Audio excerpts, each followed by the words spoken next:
What's up, my beautiful sexy people, and welcome back to another comic book review video where I say words and you, the beautiful people, listen. It is I, your crazy Nicolas Cage, your steward of Gondor, your genius, billionaire playboy, basic YouTuber philanthropist, SuperCliff. And would you kindly hit that like and subscribe button, for every little bit helps in this majestic YouTube world. And today we are continuing our journey through the vast landscape of Infinite Frontier as we cover Nightwing, issue number 78, written by the majestic force of creation, Tom Taylor, with the art drawn by Bruno Redondo. And without further ado, let's get freaky, as our story begins in the past, at Gotham Heights Park, where a group of bullies are beating up on a poor kid, whilst at the same time, we're getting some narration from Dick Grayson. And here Dick lets us know that the bullies' ringleader, Shelton Lai, is known to have come from a privileged family, where his dad is the owner of an insurance company, renowned for not paying out.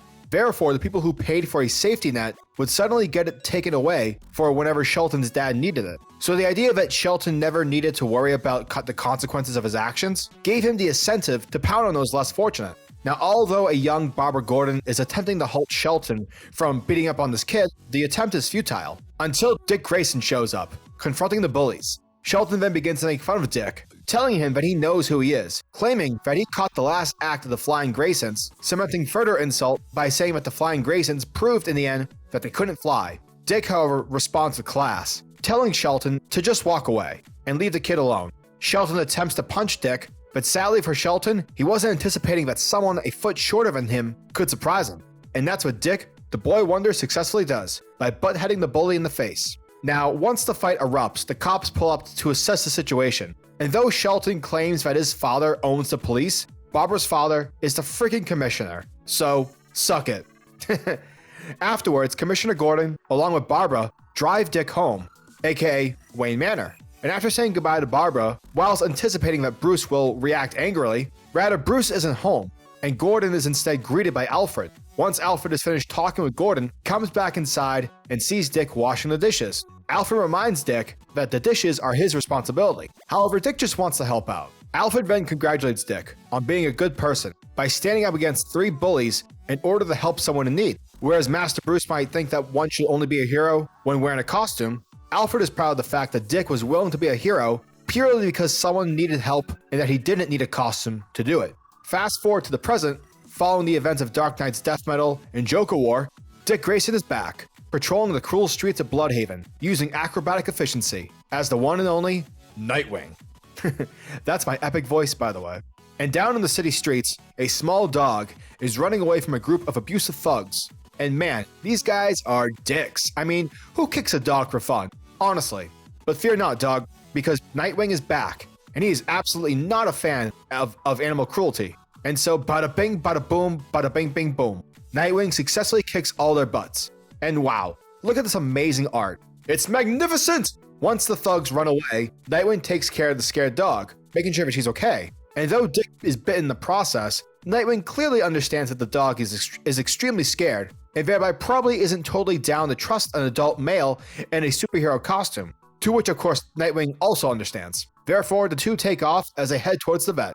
Elsewhere in Bludhaven, Commissioner Macklin informs Roland Desmond, aka Blockbuster, that the mayor and the council president have arrived for their late night meeting. Now, it's quite apparent that the mayor is extremely ticked off by having been called down to meet with Blockbuster at such a late hour. However, Blockbuster informs the mayor that many of his operations within Bludhaven have stagnated. The mayor then responds, giving some lip to the villain, saying that this sort of illegal business is really his problem, and wonders as to why he was simply called down just to be intimidated. But we soon learn that the mayor was actually called down in order to be made as an example, as Blockbuster literally grabs the man's face and squishes it. Once that's done, Blockbuster assures that the mayor's body will not be found. Therefore, the council president is next up in line. Blockbuster then gets up real close to the young lady's face, telling her that her job is to serve the city, and that Blockbuster is the city. Afterwards, Blockbuster then tells the council president, whose name is Melinda, that he has spoken to her father, telling her that though her father is a killer, he's not a liar, and that he knows that the two are estranged. But nonetheless, Tony spoke highly of her. Therefore, Melinda Zucco, the daughter of Tony Zucco, the man who killed Dick Grayson's parents, is the new mayor of Bludhaven. 6 stitches and a vet bill later, Nightwing makes his way back to the apartment block that he owns in Bludhaven, alongside the dog that he rescued earlier. As Dick makes his way, he begins to worry that he won't have enough money to continue to pay his rent, since a good chunk of the Wayne fortune was depleted back in Joker War. But as Dick continues, he notices that someone is inside his apartment. Dick then immediately suits back into his Nightwing gear and jumps through the window to attack the intruder. But unfortunately, Nightwing is taken down as the quote intruder is actually revealed to be Barbara Gordon. Once the two are finished teasing each other, along with the introduction of the dog Dick will be taking care of for the night, Barbara tells Dick that she's here to deliver Alfred's will. Taking out her laptop, Barbara warns Nightwing that he should probably take a seat, as Nightwing is told that he is inheriting billions of dollars from Alfred. Nightwing then begins to read Alfred's letter, explaining as to why this is the case. And the letter reads, "Master Grayson, please don't be alarmed. I didn't foresee my own death. Given our line of work, I write one of these every year. I'm sure the fortune I'm leaving you comes as something as a shock. As Master Wayne's legal guardian, I was given a large amount of Wayne Industries stock. I was also given a luxurious amount of wealth that I had no need for. I invested much of this wisely and ethically, and I plan to find a place where it would do the most good. In fact, I plan to come to you for advice. Like Bruce, your mind is astonishing. You think in ways no one else can. You are a problem solver, and the world is full of problems. I couldn't think of better hands to leave this fortune in. I believe you will see this, not as a personal gain, but as an opportunity. Because I believe in Dick Grayson. I believe in the boy who always stepped up when someone was in need. I believe in the man who just wants to help, without wanting to apply too much pressure. I believe you can be one of the greatest forces for good that this world has ever seen. Whatever you choose to do, please know I am exceedingly proud of you. For I am proud of your compassion, proud of your humor, your optimism, and your strength in the face of everything that confronts you. And above all, though we rarely say it aloud, I am so very proud to call you my son. And if that doesn't tug your heartstrings, then you have no heart.